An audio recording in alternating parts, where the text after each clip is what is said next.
साथीहरू यो ठाउँ कतिजनालाई थाहा छ?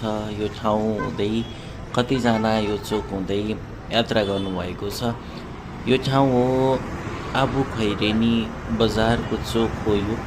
यताबाट चितवनघाटबाट काठमाडौँबाट आउने रोड भयो। त्यसै गरी यतातिर चाहिँ पोखरा जाने रोड हो यो। म चोकमै बसेर यो भिडियो कैद गरिराखेको छु।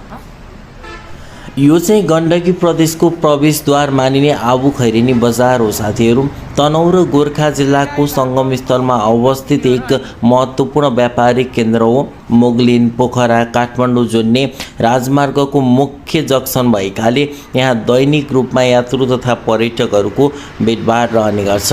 त्रिशुली र मर्स्याङ्दी नदीको सङ्गममै बसेको यो आबु खैरेनी बजार प्राकृतिक सुन्दरतासँगै आर्थिक गतिविधिले पनि धेरै चिनिन्छ। यहाँका ताजा तरकारी, फलफुल, माछा मासु, विभिन्न स्थानीय उत्पादन तथा होटल रेस्टुरेन्टहरूबाट पाइने स्वादले सबैलाई आकर्षित गर्छ।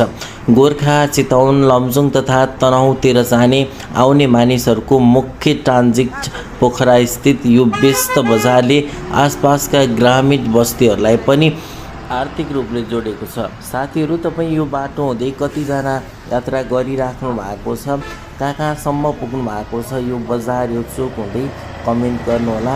यो बजार थाहा हुने, थाहा नहुने, अनि आउनु हुने, नआउनु हुने, पाइक पर्ने नपर्ने सबैजनाले यो भिडियोलाई लाइक गरिदिनु।